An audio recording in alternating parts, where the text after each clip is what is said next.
T minus 30 seconds.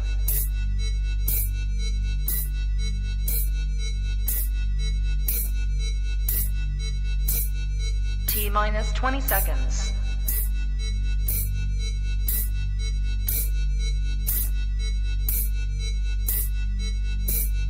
10, 9, 8, 7, 6, 5, 4, 3, 2, 1, 0.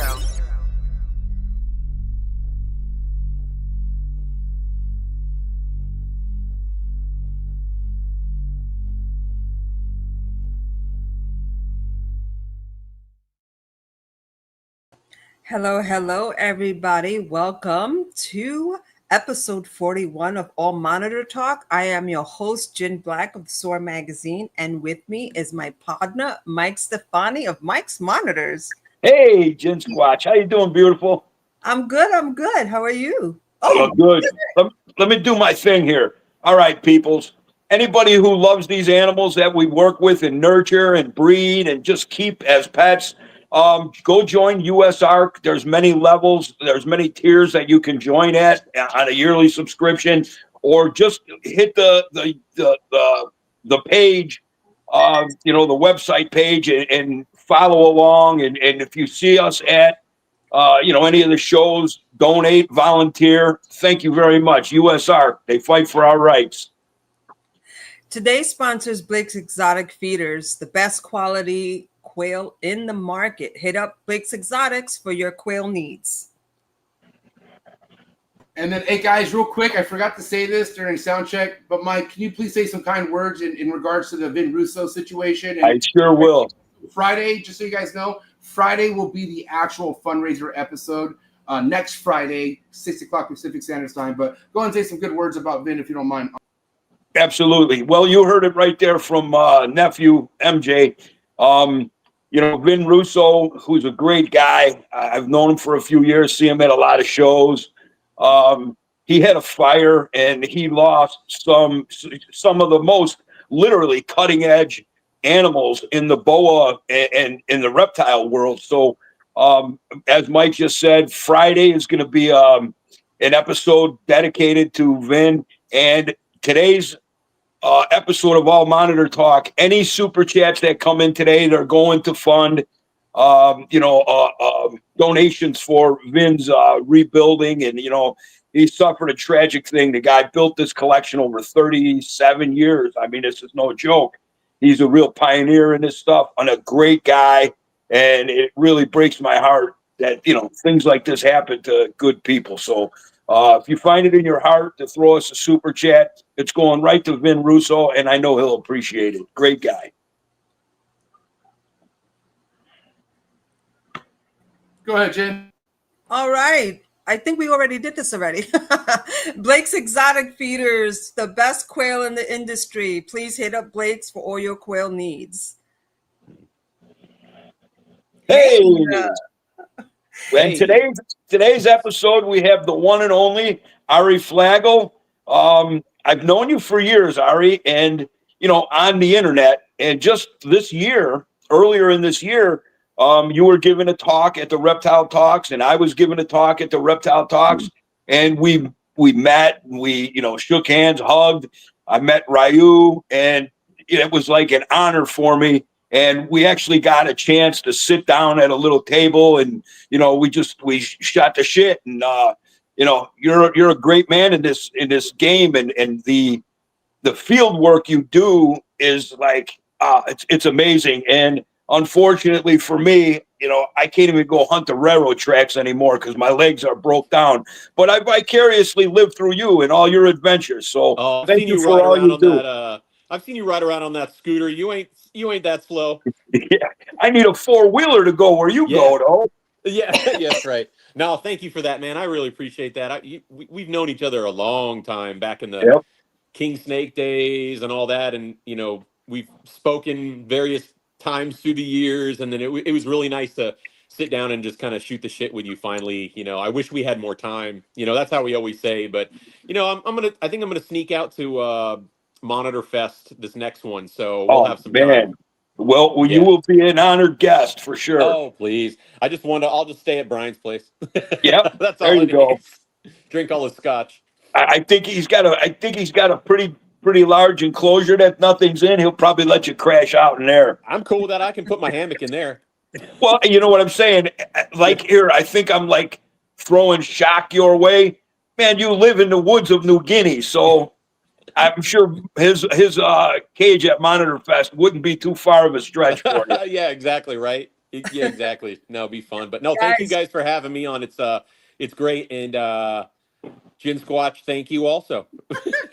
Wow, that one's catching on, huh? Cool. Yeah, I like it. This is about the 4th time somebody's called me that this month, and I'm just like, wait.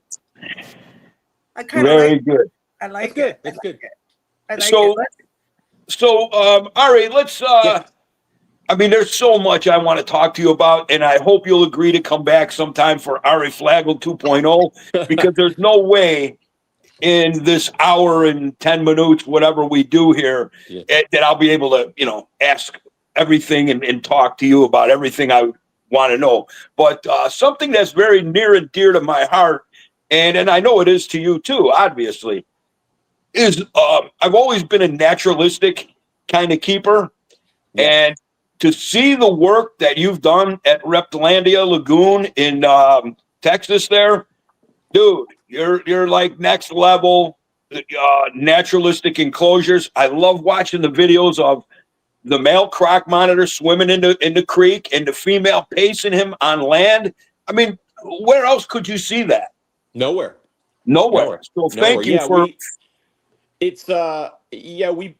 We built something like absolutely incredible. It's when Quetzal and I were talking about, the big exhibit, we had planned we were going to do a Salvadori enclosure. Like we're going to do it.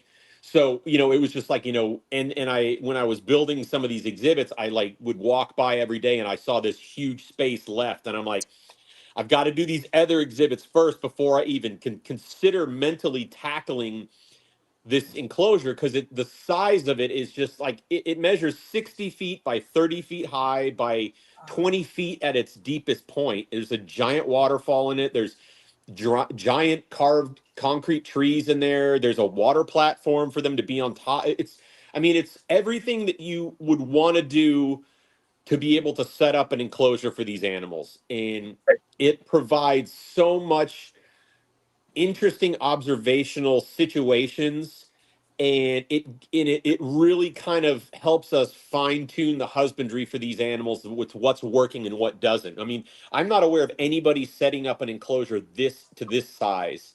But yeah, the male was like swimming yesterday. It was funny because the female, we had just gotten another clutch of eggs from the female, so she's still in her nest guarding phase, even though she's back on feed.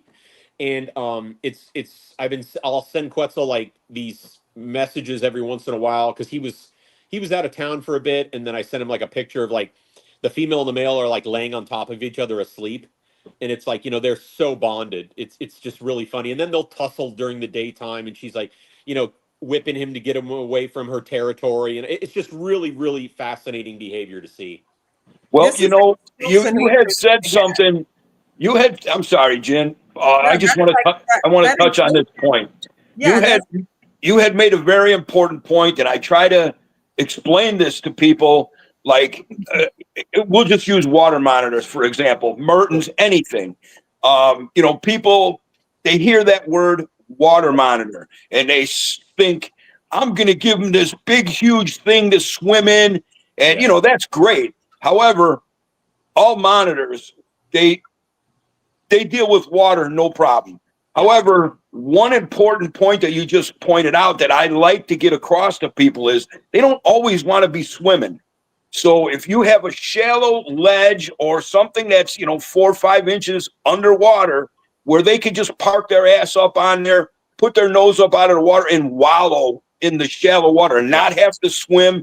I think that's very important. And I'm glad to hear that you incorporated that in your, obviously, what you're doing. One of the interesting things too is like the male is the more of the two that favors more of the water kind of scenario. I mean, I've seen the female swim and all that stuff and whatever, but But the male, a lot of times, like last night, I did a feed, and the male went all the way to the top of the waterfall and kind of just laid in the top of it like a jacuzzi.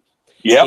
And he does that often, which is cool. And it's, cooling now because we keep them toasty hot, super high humidity in there. And then we've got naturalistic skylights that allow ultraviolet light penetration as well on the top. So you can imagine how warm it gets in there. And then we were running like 3 or 4 heaters on the top as well to really get some of those branches like upper hundreds on sometimes.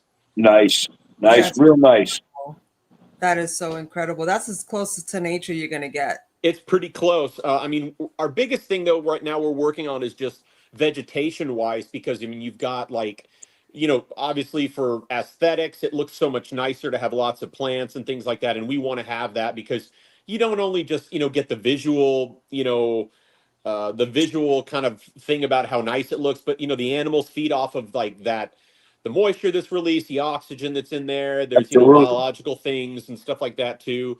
So we're trying to work out how to incorporate all this vegetation because we've got big animals that are in there too, and then the lighting and stuff. So that's been the most challenging part we've really experienced in that enclosure with them. Well, I always had a theory on, like, I'm a plant killer. Just it's my natural instinct. Unless it's a pothos, and I've even been known to kill those things too. It happens. For the most part, like in the cages that we keep in our homes or facilities, we don't really offer enough room for them to not tackle plants, and so in an enclosure like yours, I would imagine that your plants actually have time to turn into like trees, which would hold up much better. Even in such a large enclosure like that, even if you do have a tree that's starting to really grow and they want to dig at the base of it, I think when the trees become that big, that even that digging near their root ball, that in an enclosure that size of those proportions, it really benefits the plant not to just get keeled over by these animals digging at their base. Yeah, and it's so minimal when it gets to a certain size that digging is nothing going to even bother them. Right. I mean, you get to see some really cool stuff that they do. It's really, I mean, they've always been my favorite varanid. I know a lot of people are like, oh, what about Komodos and all this? I was like, I love Komodos. They're a fantastic lizard, but there's something about a croc monitor that is just very, very prehistoric to me. And they just deal with things very different. They're such more of an observational species, but they're always 2 steps ahead of the game. Yeah. And it's just awesome. I had I sent Jen a picture this morning. I had one of the babies out with me today. Ryu and I trimmed her nails yesterday, thank God. And I can finally like handle her and work with her better because like they're just like trying to hold a hand made out of razor blades. It's terrible. But, they're just so interesting. They're just such a fascinating lizard. I wish more people had space delegated enough to work with them because they're so rewarding. Just to be able to see what they do and what makes them so unique. It's just fascinating to me. Yeah. And before we get too long, and I forget, major congratulations on you breeding them, incubating the eggs, hatching. Big kudos for you on that. It's a rare feat. It's a rare feat in the in the hobby and the industry, and you knocked it out of the park, my friend. Congratulations. Like I remember when I was at Fort Worth Zoo for like I think it was like 12 years I was there. I worked heavily with the croc monitor collection that was there, and I got I was able to get to the point where I was able to get reproductive behavior, copulation, and egg depositing, but I could not get viable offspring or viable eggs rather. And I don't know what it was. And I must have produced 5 or 6 clutches from these things. I mean, and it was like I was getting on this routine where I'm like, okay, I'm getting cycling. Here we go. We're good. Female's laying eggs. She's nest guarding. Everything's perfect. And I just couldn't get good eggs. But so it was like I had a lot of unfinished business almost with that species, Yep. And then, this incredible exhibit that, that Quetzal and I put together here really has proven successful on a lot of different levels, not just on the reproductive side of it. But we're seeing a lot of similarities with them now, repeating this process that they're doing. So now it's like we're getting consistent egg and we're getting consistent copulation. The pair is bonded. They're repeating breeding with each other. The female is now repeating laying and nesting in the same place. So she's got her spot. That's a great sign. Yeah, and it's like, I'm getting, a clutch of 4 to 6 eggs from her. She's not a huge lizard by any means compared to the male. Now I'm getting, I'll get 2. I think I've only been able to get 4 viable eggs out of the 2 clutches. So now it's like, okay, now we're going to start working on trying to increase fertility on why we're getting only 2 as opposed to the whole clutch. Right. And we offer a lot of different variable diet in there, with what they're eating daily, or not daily, but weekly. So that's the interesting, exciting part. So yeah, it's been really cool. I was just checking on the eggs this morning. They look great. They're already starting to develop veins. It's just a super badass species. They're just awesome. Beautiful.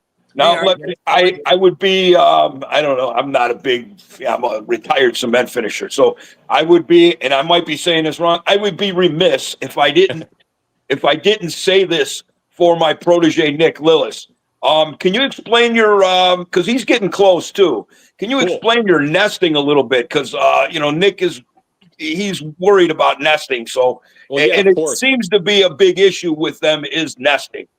Yeah, it's weird. Like, I initially when I was, doing stuff at Fort Worth, I was, Brian Waterloo and I have been, really close friends for like 20 years, I think. And I'm by trade, I'm a snake guy. I'm a Boelens guy. So, I bred a lot of different species. So I asked him, I was like, hey, what do you recommend? Blah, blah, blah, blah, blah. What do you think? This and that.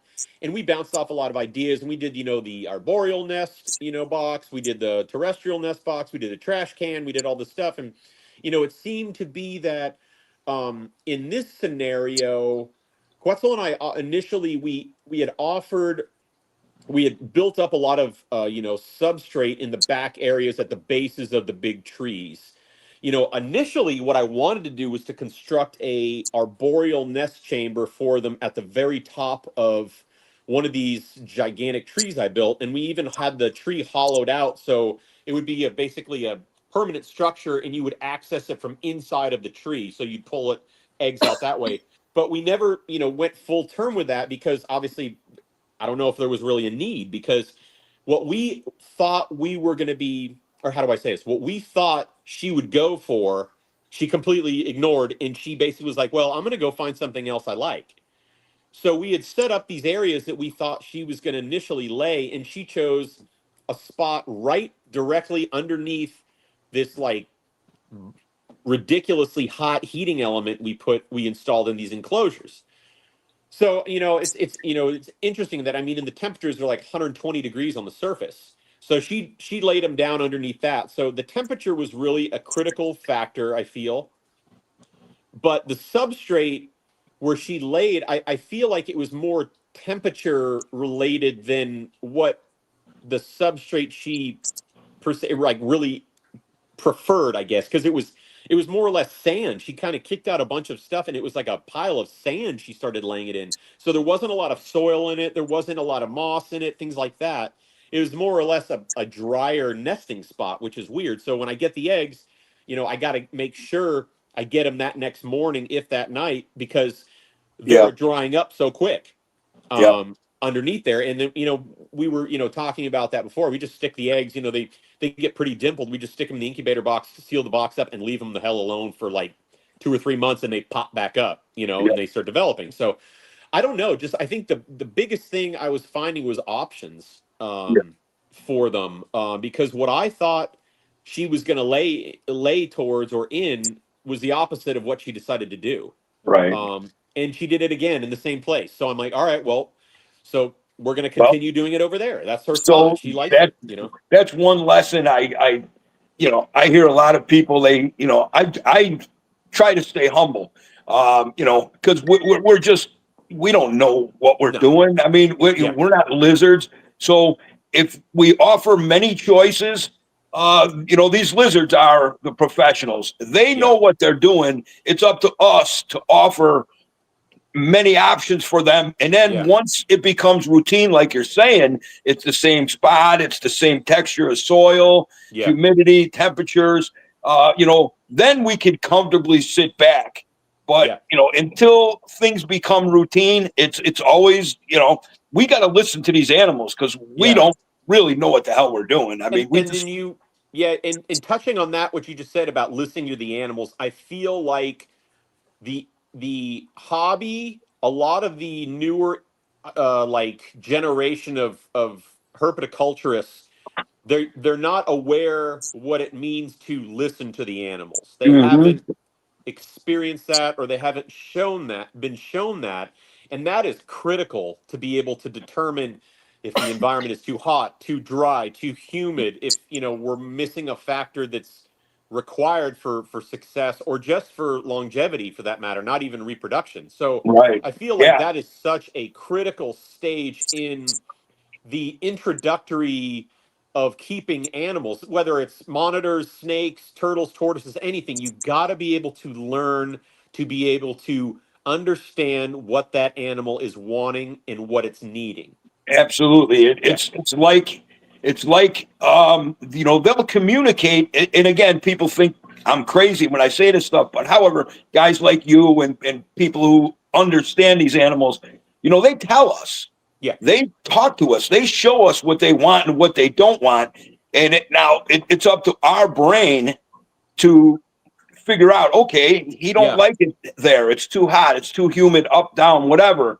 But like, as humans, we want things done on our terms. I think to be a good, successful monitor keeper, you have to remove yourself and human emotion from the thing and understand to read your lizards and what they're telling you, because they will tell you. Yeah, they will. And you touched on some stuff there too, which is great, because it's like, as a keeper, a lot of so when I first started keeping, I kept animals because I enjoyed keeping animals. I was like, oh my God, this is a species I've read about. I've seen documentaries about. I want to do this animal right in my care. So this was like, I was in awe of this animal. I was listening to what it was doing. I think a lot of stuff nowadays, and I don't want this to come across wrong, but I think a lot of stuff now has such a monetary value associated to it, which is not a bad thing, because people are still trying to make a living breeding reptiles. However, I think like when you're able to remove yourself from the scenario of this is a monetary project, that way you can start really taking your time, because humans, we want instant gratification on a lot of things. So it's like, we're like, okay, I got the animal, I got the cage, I got everything set up. Why aren't I having success? Why isn't it happening? Sometimes it takes years, and a lot of times people are in such a rush to be able to reproduce right away and get it done, to be able to, sell this or make money off of that. They really lose that incredible time of learning those animals and understanding those animals for what they are and what they do. And I think that really plays a huge factor in success for keeping reptiles. Anything, is just giving them time. And that gives you time to observe. So, and I'm not trying to bash on people for, breeding and selling reptiles. I do it too. So it's like, Right. But and with that being said, Ari, you're a perfect example, and I know you understand this.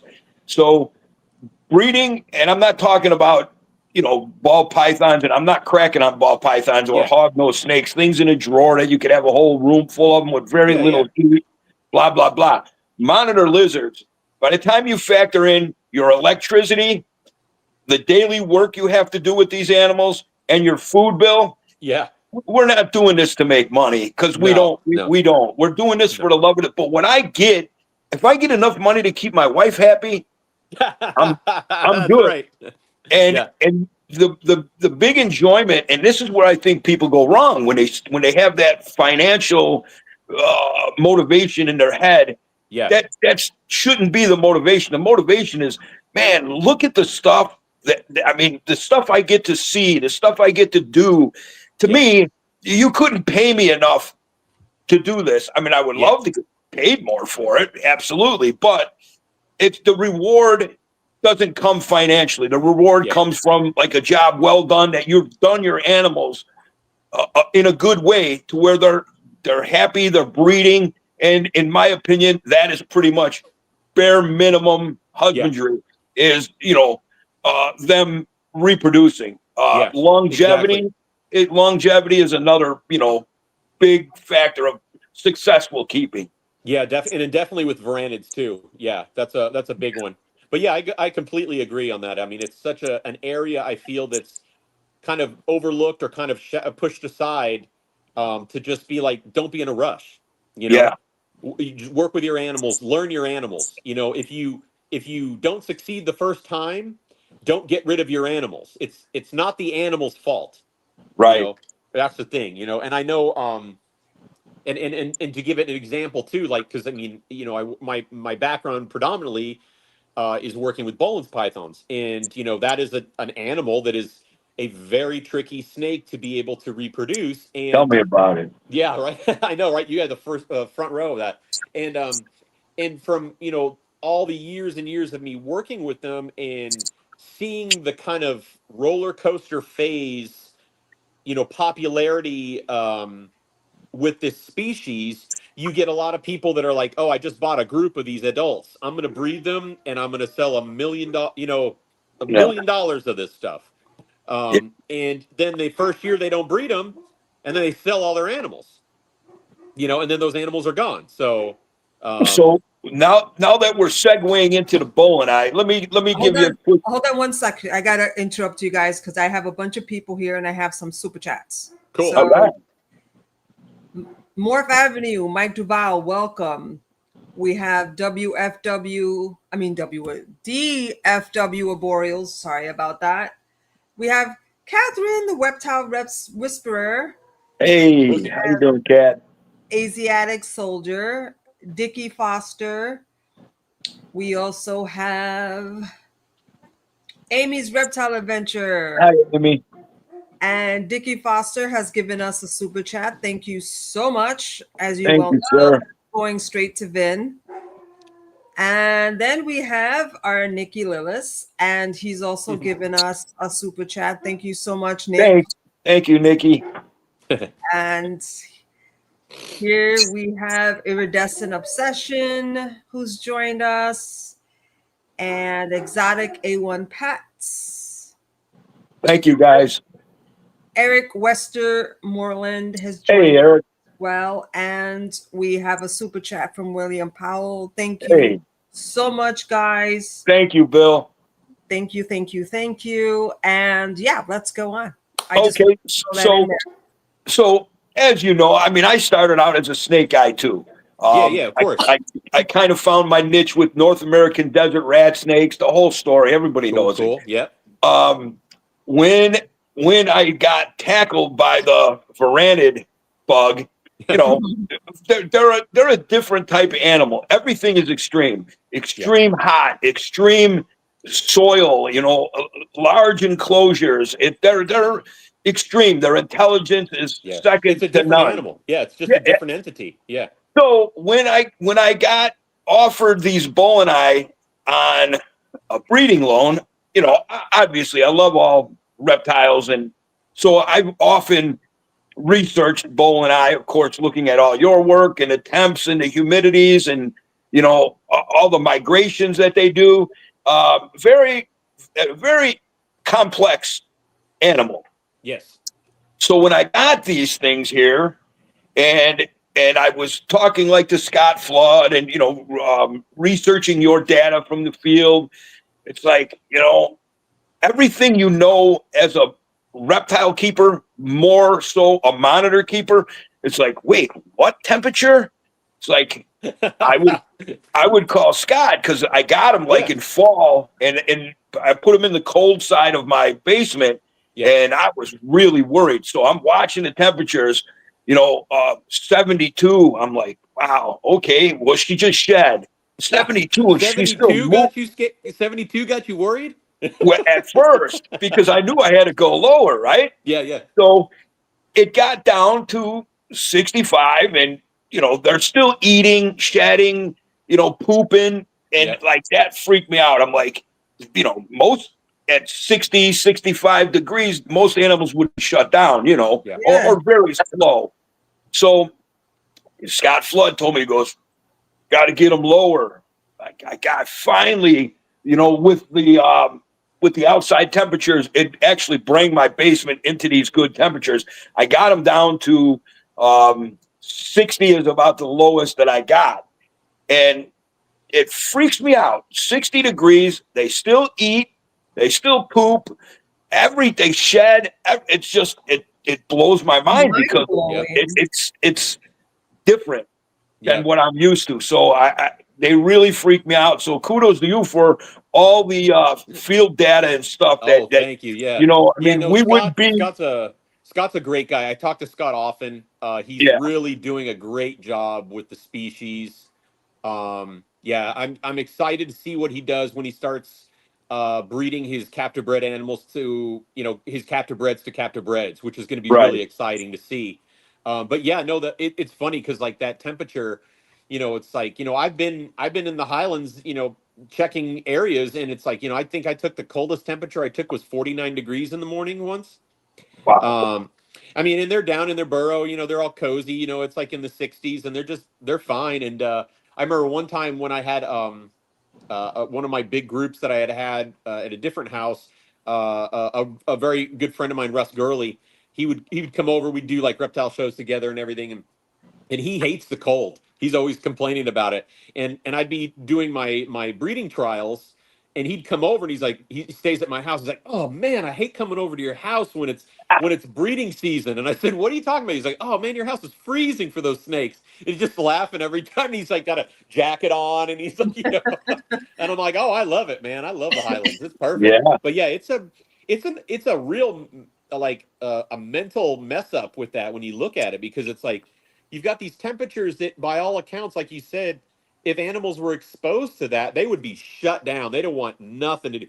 Boelens are just out and about. They're breeding, they're eating, they're drinking, they're pooping, they're doing their thing, and it's nothing. They're just they're fascinating for that. Well, another observation that I had here was, in these cold temperatures, I'm curious about everything and why. You know what I'm saying? So I try to, talk to people and gain an understanding of this stuff.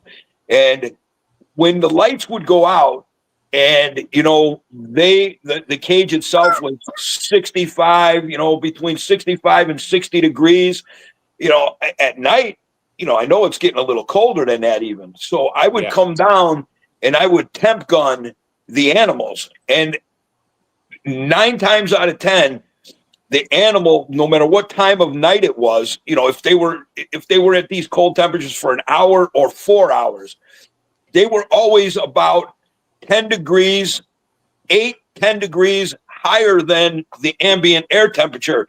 Another thing that freaks me out, because like they're generating their own heat in some way.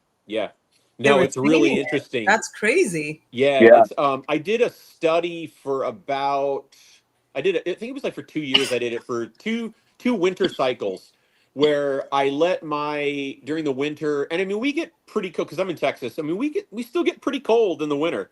I left my windows open in my other house in the snake room, and I let the room just naturally drop. And I got the room down to, I think it was upper 40s, low 50s. And I temp gunned them every night for the entire cycle, and they were at 8 to 10 degrees warmer every time.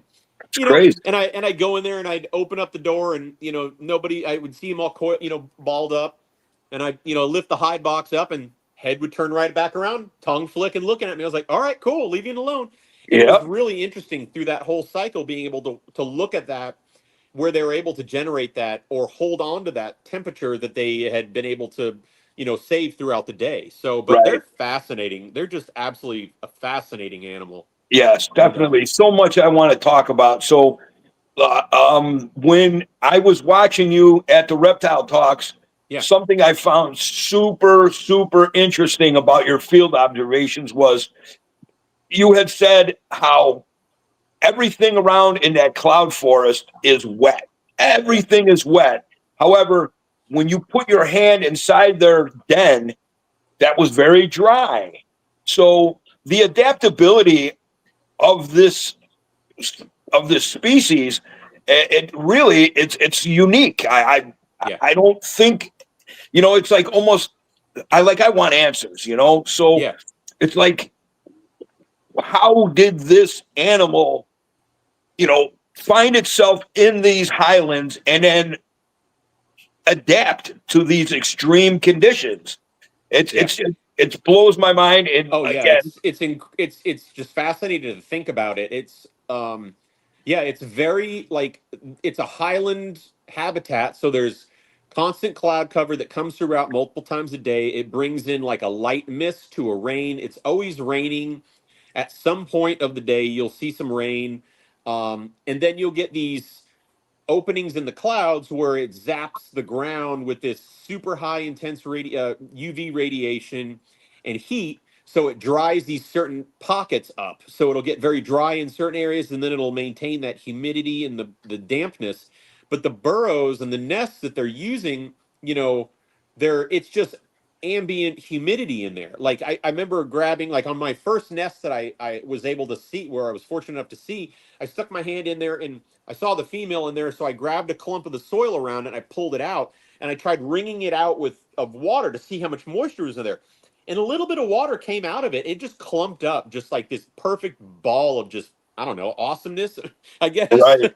And it was just like, rich soil, peat in it as well. It's just it's a really interesting environment. It's a place you wouldn't necessarily expect to find an animal specifically that large. Yeah. Being able to, sustain themselves, let alone populations of them out there. I mean, you would think it'd be something smaller that'd be able to be like, oh, I can get a little micro habitat, I can stay warm and dry. But I mean, you're talking an animal that's like 9-10 feet long sometimes. Yep.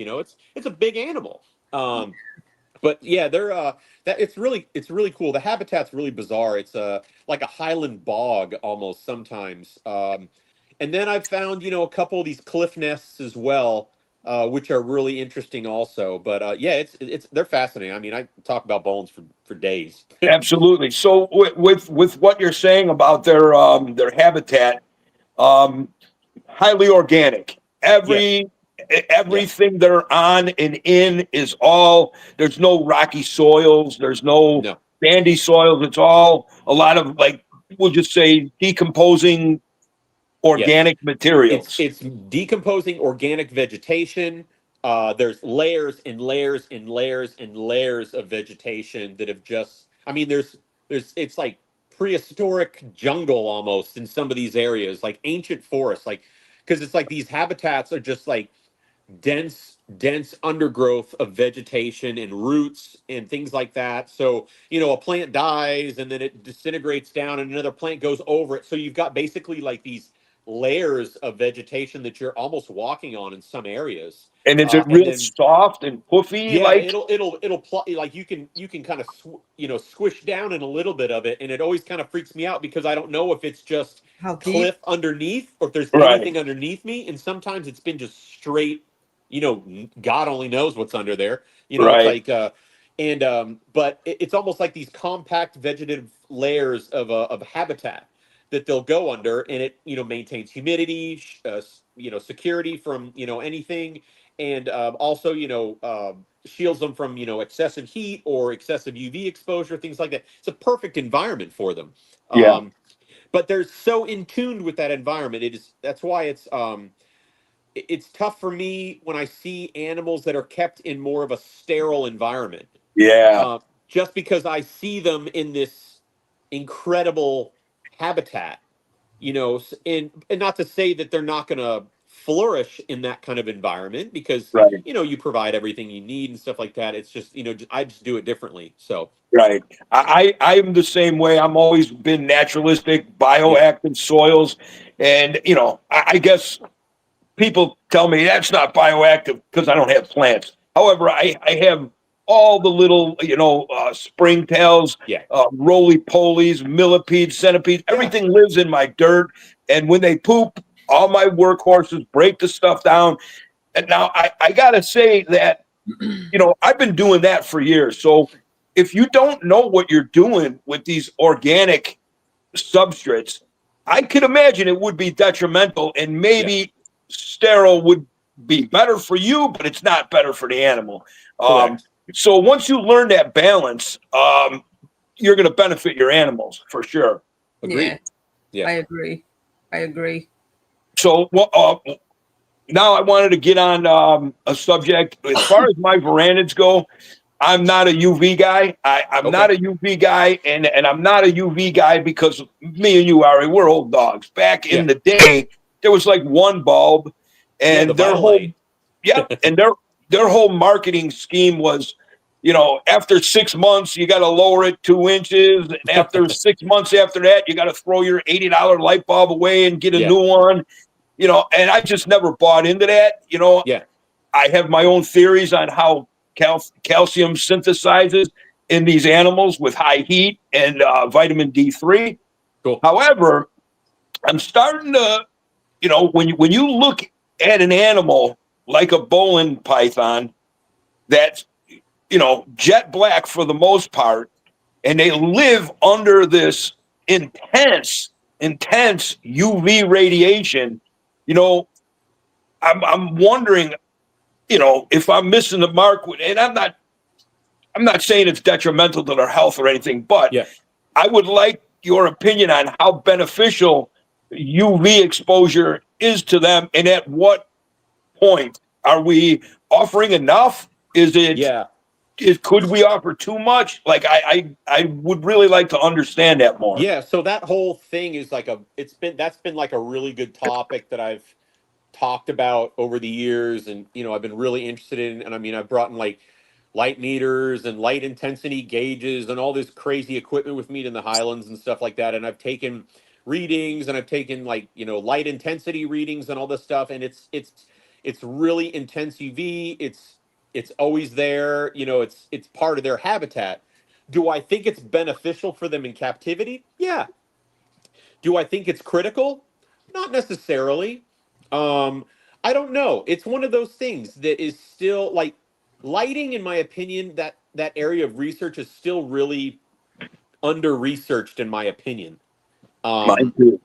Because you've got a competitive market with a lot of really great companies that are out there that are saying, my product's the best, mine's the best. You've got to replace, bulbs every 6 months. You've got to do this, you got to do that. And it can be a really overwhelming thing for keepers, especially first-time keepers. I remember when, I was doing it like you're saying, we get the Vitalite. That was it. It's this big fat bulb that you stick on there. I remember at one point they even brought in the Sylvania black lights. And it was like, it was a Vitalite and then a Sylvania black light. And then they found out that the black lights were causing issues. And so it's like one of those things. I've always provided ultraviolet light for any animals I've kept, just because why not? And it's, as long as the UV that is given to the animals is not appropriate, but it is not like blasting crazy stuff, it'll benefit the animal in some way or another. Obviously that's the tricky part, because there's a lot of companies that are out there that provide bulbs that put off UV. I did another study when I was at Fort Worth where with Dr. Gary Ferguson, who obviously a lot of people know him from with his UV light work with panther chameleons and such, and he kind of worked with me on this project for 3 years at the zoo, where I set up and I think I had 1, 2, 3, 4. I had five Boeleni at the zoo at the time that I was working with. And I had a heating element off of one side, and then I had a fluorescent UV light off on the far left side. And I wanted to see what, during what time of the day, if there was a behavioral thing or a seasonal thing. And what I was noticing with the particular, scenario was, the males would go anywhere. They didn't really care. But with the females, it was really critical and very evident, because during follicular stages of their life, the females would switch from going to the heated element, which would just be like a basking bulb, to basically staying underneath 24/7 if I left it on the fluorescent ultraviolet lights. So at first, and I'd walk in a room and I would see, a female under a fluorescent light and be like, bam, bam, bam, bam, bam. And I've got a photo somewhere, I'll send it to you guys, where you could just see all the females basking at the same time underneath the UV lights in separate enclosures, and then the males are off doing whatever they're doing. So then what I would do is I would ultrasound them during that time, and I would see that they're developing follicles. And for whatever reason, they're seeking out that high UV intensity. Is it something I'm doing inadequately with their husbandry that they're doing that? I don't know. But it was interesting enough to see all 5 of those females utilizing that separate fluorescent UV area as opposed to a heating element. So what I do now is I provide, with my personal animals, I provide a fluorescent light as well as a heating element too.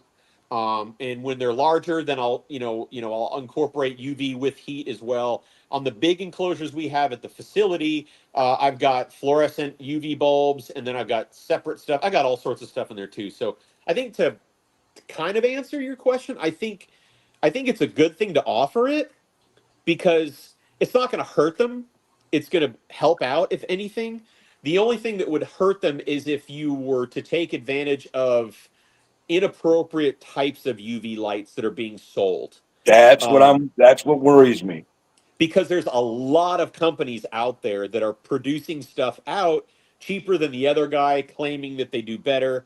I'm not doing a product plug by any means, so don't take it at that. But for years I have used ZoomEd, and the reasoning behind that, and I use that with my study as well, is because they put off a steady amount of ultraviolet light. I can go to a store in Wisconsin and I can go in a store in New Jersey and I can get a same bulb and it's going to basically put out the same exact amount of UV every time. So I don't have to worry about having a bulb putting off huge amounts of ultraviolet light and then a bulb that's putting off really small adequate or non-adequate amounts of UV light. And then the Arcadia bulbs that are coming out are really nice as well. They're putting stuff out too. And those are just the bulbs that I've just used over the years because of the consistency that they have. They're expensive, but if you're working with an animal, you should be able to incorporate in the husbandry cost of taking care of them appropriately. Yeah, so lighting should be fit in there, as well as feeders, as well as substrate, as well as decor, as well as caging too. So I always provide ultraviolet light, and if you have doubts, pick up one of those solar meters and try to get readings of it and stuff like that. But I don't think it's a bad idea to incorporate it in there. I've bred several varanid species, with and without. So I don't know on that kind of, if varanids, I don't know. It's an interesting topic. I found that it works well with Boelens, husbandry. It's not, you have to use them, but I recommend it. Right. That's well, me, I've gotten both. That's a huge debate because they're like, why are you? Because I also invest in the Power Suns. Cool. Yeah, those are great. And they're like, why do you do that? You keep boasting that the best type of thing is whole prey for your monitors, but you have this, and I'm like, so just in case, I'm just gonna. Why would it's also too like in any way, shape, or form? You shouldn't have to rely on a single source to provide something. Like you said, it's like, well, aren't you giving whole prey? Well, of course. So isn't that enough? Well, I don't know if it's enough, but is it going to be a problem if I'm offering a Power Sun too? Why would it? Right. Well, so I think a lot of it also is the cost of these bulbs. They're expensive. And so the a lot of duration. people are like, well, maybe I don't need to buy that. Well, I don't know. I mean, I use them. They're great. They cost money. It's like, if you're going to do it right, Absolutely. So that's how I see it. A few theories I have on UV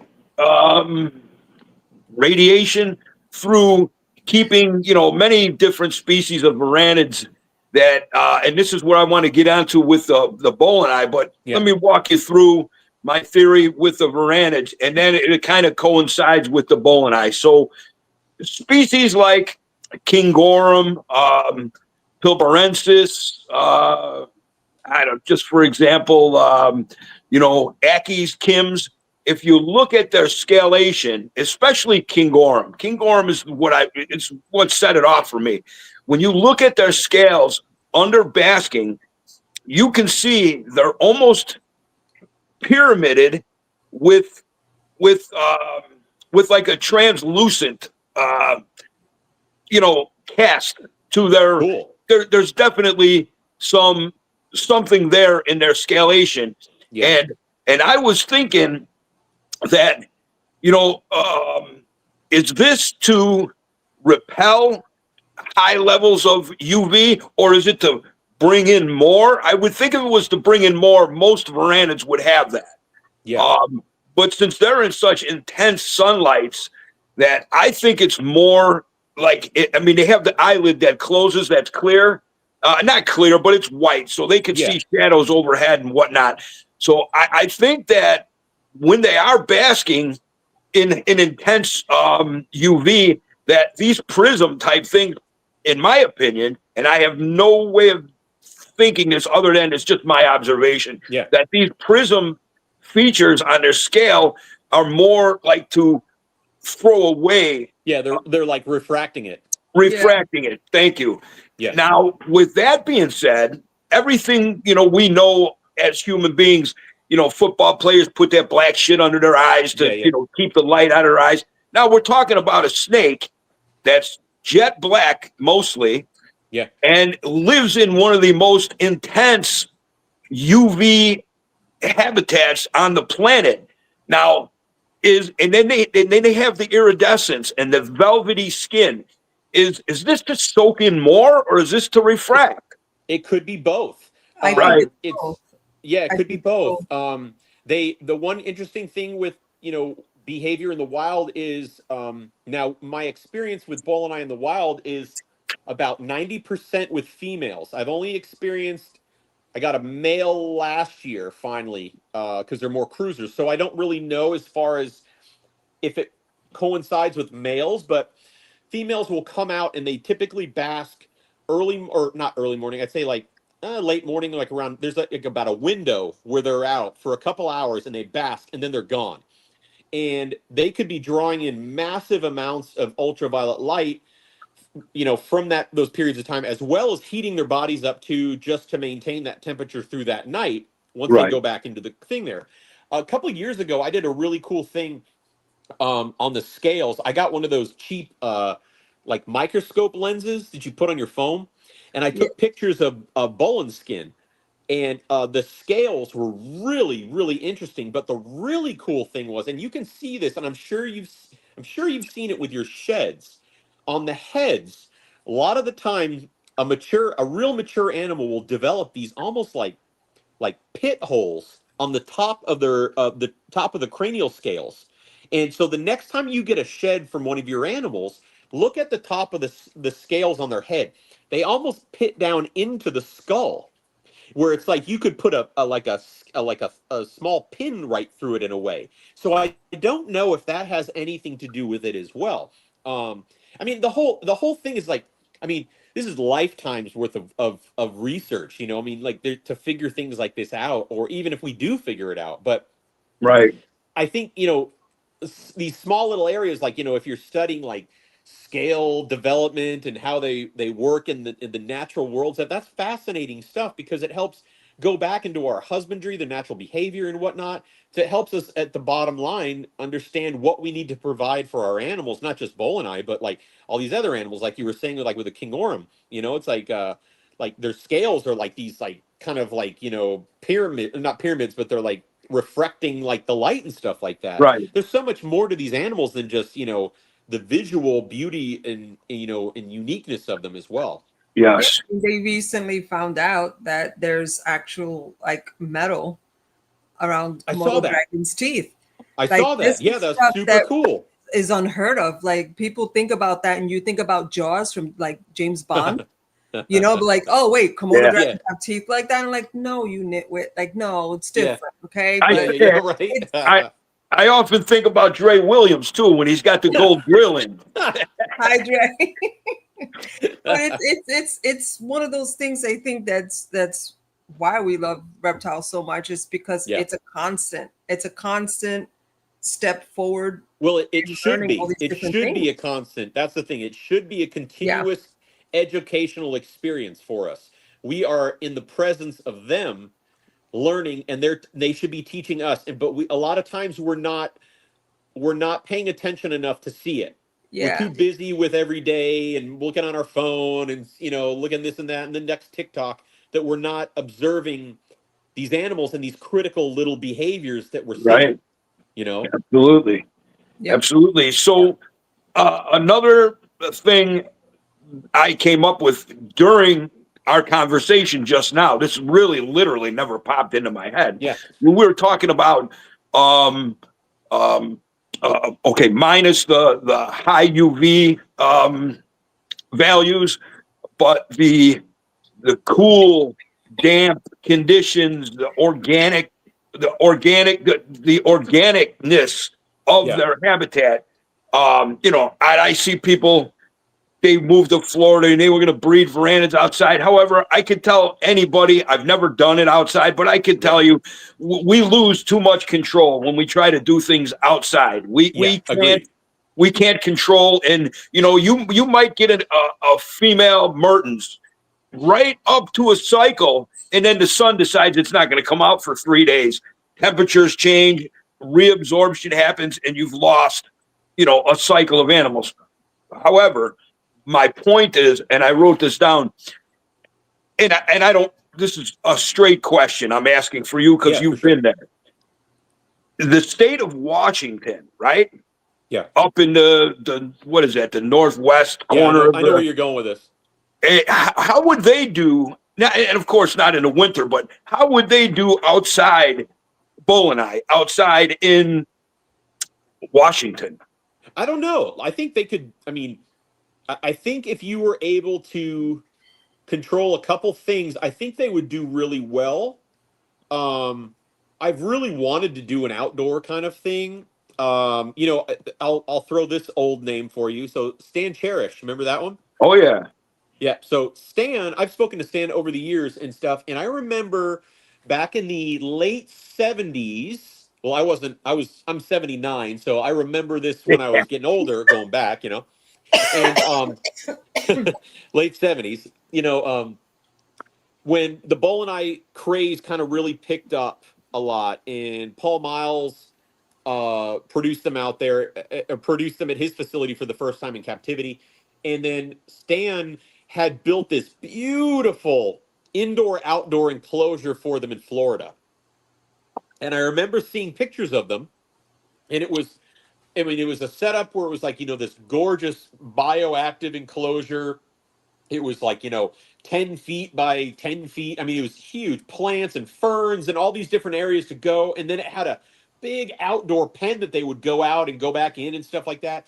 He never got, or I think he said he got really close to producing, but something happened with one of the females. It seems to be the same case with a lot of stuff.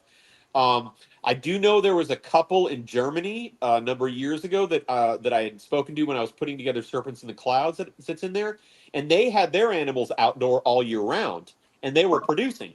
But to go back to that comment about how you're saying, like, putting animals outside, we lose all that control.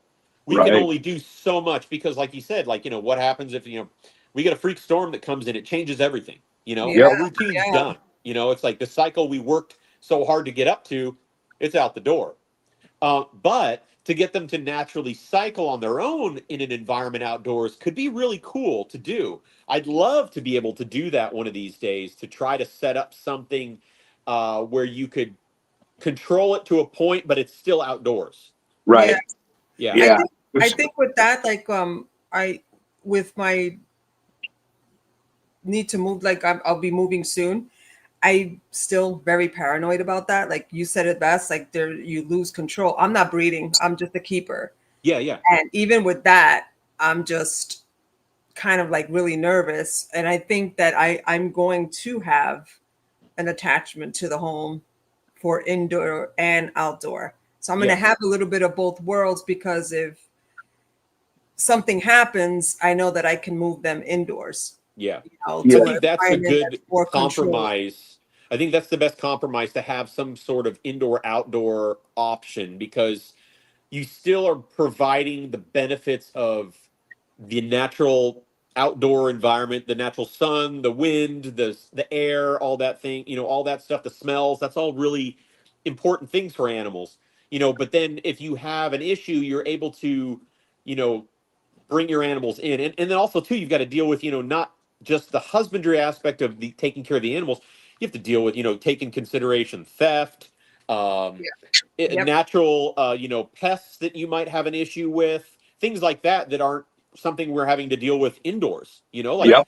you could have Yeah. ants move in and totally take over an entire environment. You Yep. could have, cats. You could have, a nosy neighbor. Stuff like that. Those are things too to consider. Well, I can tell you one thing. If I've often wanted, my monitor cages indoor so I can control, and then for the nice months have pass throughs to outdoor sunning cages. Yeah. So they can get the benefit of real UV. And then Yeah. of course, I'm in Wisconsin, so ants aren't a problem. Yeah. But you say the feral cat or the neighbor's cat that's running free. Yeah. I would love to put OJ to Togiannis up against any cat in my neighborhood, because that cat, he would shit in his pants. There you But- go. There you go. So Problem let solved. me ask you another question, Ari. If you were to, ideally speaking, if you were to do an indoor-outdoor breeding program for Boeleni, where do you think the best place in the country would be? Oh, wow. Wow, that's a really tough question. I don't know. I would have to really think about that. It's one of my thoughts to do something like that. Obviously, I mean, if you were able to, have a place that the seasons throughout the year would be pretty easy to work with. You'd have your extreme, but it wouldn't be so extreme that you're having to deal with snow and freezing Right. rain and all that shit. It's like, I don't know. I'd really have to think about it. But I'll tell you one thing though, I'm really interested in is, and I'm seeing a lot of people using these grow tents. And that's a really, really interesting thing I'm seeing. And I'm seeing a lot of people having success with stuff like that, where they're able to incorporate these large, solid materials, like a canvas kind of material. It's basically for all these, like, I remember it's like, all these indoor weed growers, now they're like, Yeah. oh, sweet, we can use these things for, keeping and breeding reptiles, And I've got a number of friends that are using them for some relatively large rat snakes, and some varanids and hydrosaurs too. And I it's was something gonna I've been say- looking at also. Yeah, I was going to say for like the Hydrosaurus and Chinese water dragons that Yeah. generally, ram at their reflections. The grow tents seem to be ideal for Hydrosaurus and Chinese water dragons and so forth. Yeah, I mean, I wouldn't put an adult croc monitor or a lace monitor in one, because it'd be like, okay, great, it's just gonna scratch that all up, give it Yep. 24 hours. But I think it's a really cool option, to be able for people, because first off, they're pretty cost efficient too. Because I mean, caging is expensive. That's a huge hit when you're keeping animals, is to do the right caging, whether you're going to build it or buy it. It's still going to run you some money to do something like that. Car payment. Yeah, exactly. I mean, especially nowadays too. I mean, hell, if you want to go with like vision cages, oh my God, forget it. Yeah. And then you got all these melamine cages, and I know a lot of people build their own stuff, which is awesome, but some people don't have the option to do that or the skill set, and it's difficult. So, but that's just, a regular thing of husbandry, And I think as time progresses and technologies progress, Yeah. The grow tents of the early days, those were just escaped. You put Yeah. anything in it in the early days, and anything, even a water dragon would claw its way through it. Yeah. However, Yeah. like you say, nowadays these materials they're lighter, they're stronger, they're less expensive. It is a pretty good option. Yeah. I used to have them to grow orchids. Rare orchids. I mean, the only thing you might, fans, like you name it.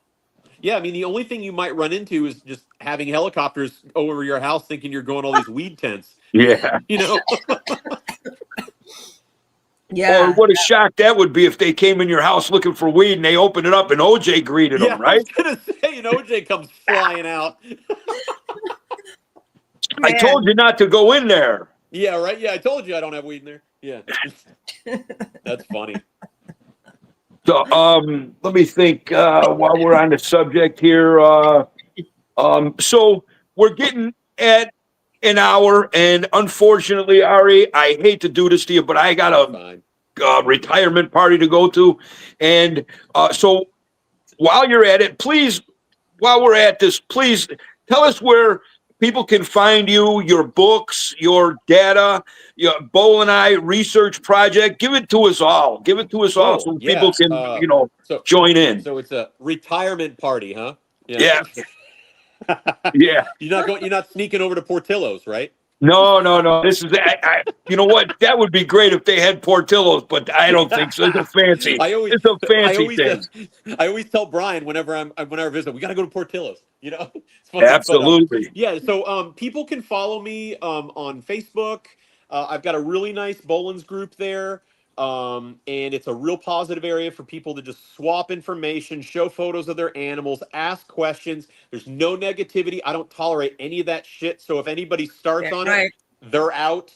I want people to feel comfortable. There's no, and it's it don't feel like it's a stupid question because all questions are good questions. So you can find me on that. Also on my website, projectblackpython.org. Where I talk about a lot of my research. I've been slowly updating more of my field work on there. I have publication stuff up there as well, historical data. I mean, everything and anything that you would probably need to find. And then I just, encourage people to reach out if they have questions. It's like, don't be afraid. It's like, I'm happy. I'm a really busy guy, not to sound, conceited or anything, but it's like, I got a lot of stuff I do, but by the end of the day, when I come home and I relax, if I get a bunch of messages about Boelens pythons, I'm happy to answer, Right. And then, I'm all over the place with stuff. So it's not too hard to find me, but the website is probably the best way to find me, as well as on Facebook, and I'm on Instagram as well. I can't remember what my Instagram name is. So I'm getting old now. I don't know what it is, but yeah, it's like, I post stuff all the time. So well, and that one thing that I can't believe that you left out was Reptilandia Lagoon in, what is it, Jefferson, Texas? Okay, no, so yeah, Reptilandia, we're in Johnson City, Texas. We're an hour outside of Austin and an hour outside of San Antonio, right next to two major airports. All sorts of hotel and Airbnbs out here, some good food and stuff too, so you can come out and make like a trip of it. We have a incredible facility that we have built here. I mean, absolutely, it's mind blowing on a lot of avenues and aspects. We have a 2-story tropical building. We have a temperate building where we have montane species. We have an oceanic art and ethnographics museum. I mean, it's a really, really fun place. You could spend the whole day here. It's great. So, you can find us on Reptilandia, Reptile Lagoon. There's my website right there. And you just, hit me up, man. Come on out. I'm happy to talk snakes, happy to talk reptiles, things like that. I love it. It's what we do it for. Absolutely. I will come there one day, and I can't wait to see you and hang with you and check out everything. And another thing, you're such a humble guy. I love that about you. I mean, you have many reasons to be cocky, but you're not. You're very humble, easy to talk to. And I appreciate you. But one thing you had said that struck a chord with me that I try to put out. I mean, we're trying to spread good information and positivity with this podcast. That's me and Jim's goal in the beginning. So with that being said, your humble attitude, and I try to remain humble, that, the dumb question is the one that you don't ask. So, to ask questions, and anybody who I always say this, if I ever come to the point where I think I know everything, put a bullet in my head, because I learn more. We're busy. We do a lot of things. We forget a lot of things. And every now and then, a newbie or a novice keeper will come by and they'll just say, "Hey, did you ever think of this?" And it's like, Yeah. wait a minute, man. Yeah. I just, that's great. And so if we don't communicate and exchange ideas, whether they're good ideas or bad ideas, ideas are ideas. Either they could be used or they could be thought about and then swept under the rug, maybe to come back at another time. But it's very, very good and honorable that you are so humble in answering questions. I've always been a humble person, and also too, I don't want it to sound like I'm a Boelens expert. I'm not. Mhm. I'm a incredibly fortunate and blessed person to be able to see and experience what I've been able to do for the last 15 years traveling to New Guinea, and working with these animals has just been like absolutely just like my goal in life and what I Yep. want to keep doing until I rotten, wherever I go. So it's like, but no, it's important to not push people away for giving ideas or communicating. We learn as people by communicating with other people. That's what we do, and that's how we make our goals and achieve things. It's how we push forward. Well, your field work, in my opinion, and you're the man. Your Oh, field thank you. work, has helped in captivity and in nature. And one more question for you. Yeah. Before you studying Boeleni, like was there another field researcher that like you're kind of taking under? So there were some people there's a couple people that had gone out, but nobody has been doing what I'm doing, essentially, where I'm going out twice a year and I'm back to my spots. I'm checking, monitoring animals. I'm, looking for signs. I'm working with stuff like that. So the things that I'm doing now, I can comfortably say like nobody is doing and nobody's done. Right. I Very mean, there's good. been people that have been out there before me, obviously, but it's been, like not repetitive like how I've been doing it. Like this is my life, and Right. like, I live in Texas, but I also live in West Papua. It's like, And I really to I mean, people think, "Oh, yeah, I'm going to get on a plane and go to Papua." no. You've built relationships with some very primitive um, races of people, if that's the right Yeah, way to they're groups of describe that. people. Yeah.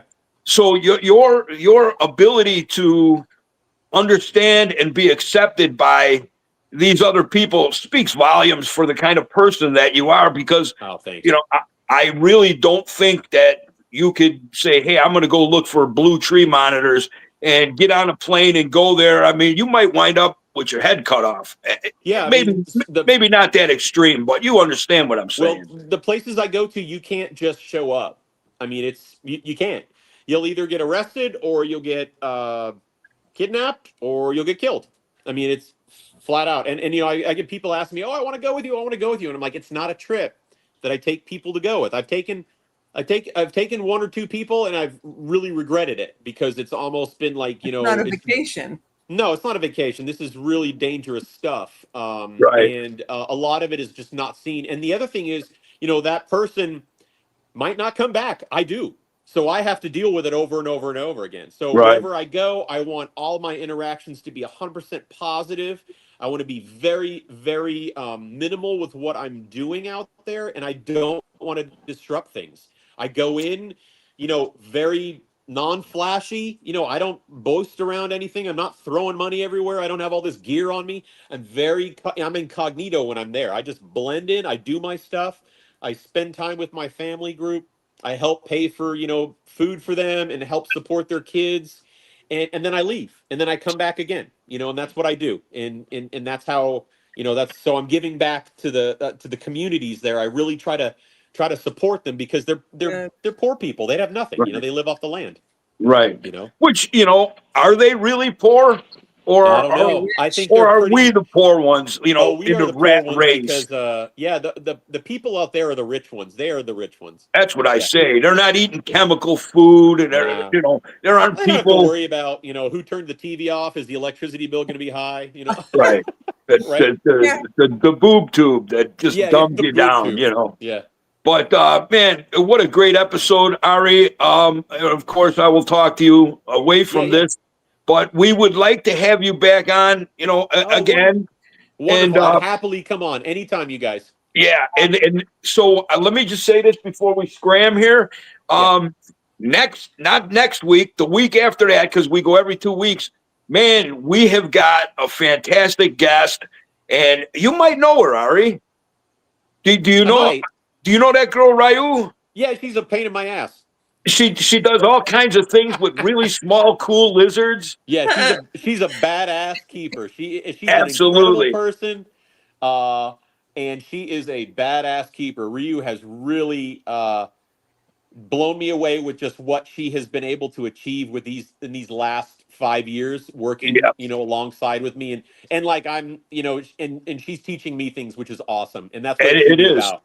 Like I was gonna say, there's people that like I don't want to say there's people that are very serious about this stuff, and then there's people that just get it. They get it. They understand. She gets it. Yeah, she gets it. I mean, she, her, Catherine Brown, yourself, me. I think it's a special person to understand the workings of these animals, and maybe we think we understand them, but we do our best. And I've always been amazed at like Ryu and the way she works with animals, the way she thinks about animals. It is very special. And you're a lucky man.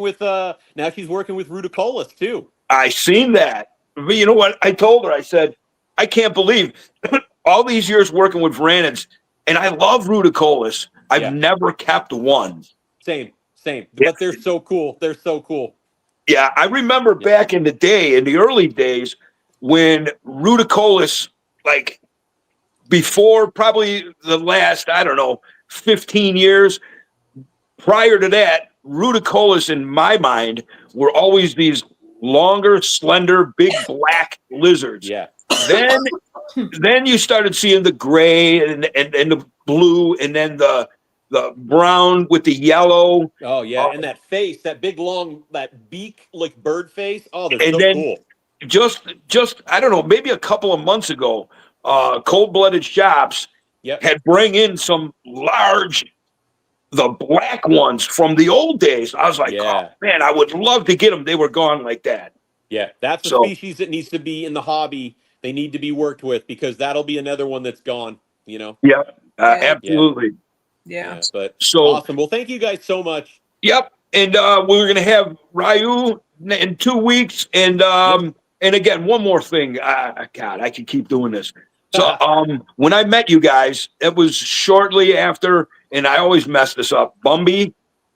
Was it Bumby or Bemby? The Komodo. The Komodo. Boomy. Okay, see, I told you I'd mess it up. Right.